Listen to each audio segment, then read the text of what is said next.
Hello everyone, this is NAI 500 at PDAC 2023. This is the very first day here and I'm here with Zeeshan from Avalon Advanced Materials. Hi Zeeshan, how are you doing today? Very good, thank you very much. Thanks for having me. Great, so could you start off by briefly introduce yourself and your business? Yeah, so I'm Zeeshan Syed. I'm the president at Avalon Advanced Materials, and we've been in the critical minerals business for well over 2 decades now.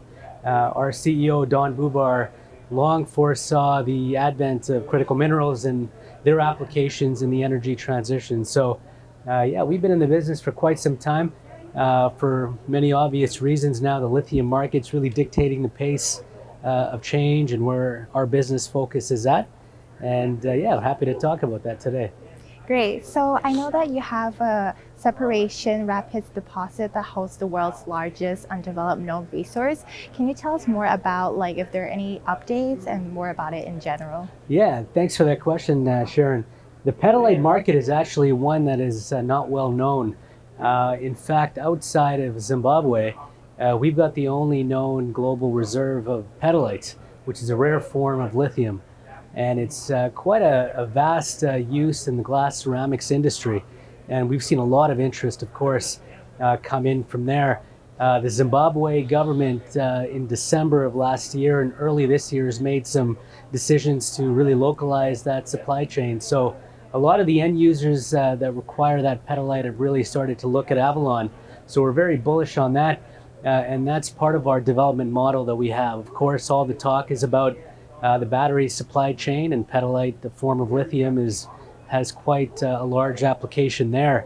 But our production and financial model is to serve both markets, to make sure prices are very volatile right now, as you know, in the lithium market. So to make sure for the medium and long-term viability of our company and for our shareholders, we've got 2 markets to serve. So we're very keen on that. Amazing. So let's dive into finances. So recently your company completed a non-broker private placement at 1.95 million. Can you tell us how you're going to use the proceeds? Yeah, so those proceeds are to advance some drilling work. We've got a strategic drilling program in mind for separation rapids. One of the things we did back in 2016 and 2018, before we saw the spike in lithium, was some drilling there. We drilled off about 10 million tons, which for that pricing market was a substantial amount. So we're updating that profile there. That work is underway right now, and we're very optimistic for the balance of the year. Great. So in terms of sustainability, it's a big thing in the industry right now. Can you tell us what measures do you do to achieve it? Yeah, it's a great question, and of course, in the last 3 years, there's been quite a dramatic upswing in interest in sustainable financing. What I can tell our shareholders and others in the market is that Avalon has really been looking at this for a long time. We published our 11th consecutive sustainability report just last November, and we engaged a national firm called Sustainalytics, which did an audit, ESG benchmarking performance metric on us, which we scored very well. And we were also very emboldened last July by Benchmark Minerals, based out of the UK.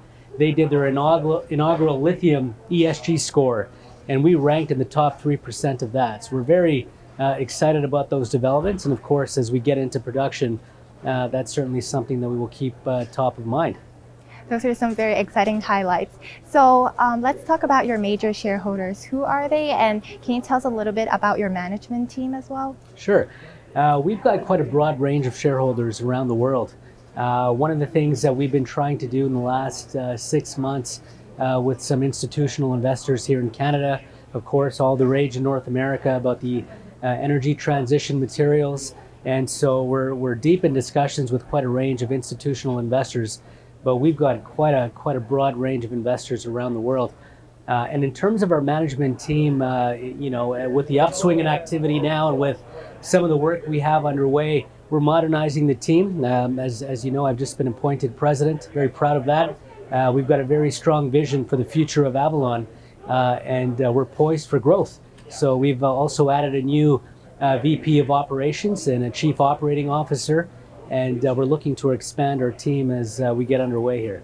Wonderful. So my last question for you is, why should new investors consider Avalon? I think one of the strategic advantages Avalon has, first of all, as I've mentioned, some depth in the sector, some longevity in the country, in this sector. Also, as you know, the Ontario government and the federal government of Canada have done some excellent work prioritizing critical mineral supply chains. And you look at the pace of deglobalization taking place now and some of the geopolitical tensions around the world. So there's a lot of discussions in boardrooms across the world, quite frankly, in order to understand where to best deploy that capital. And so Avalon is very well suited, I would submit, with the strategy and the vision we have over the next 6 to 12 months, I think, to take a look at where we're at.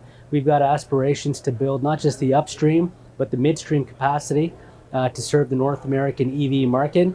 And we've got quite an aggressive plan in mind. So I would submit that we're certainly a company to look at. Thank you, Zeeshan. That's all for today. Thank you very so much, Sharon. Thank you.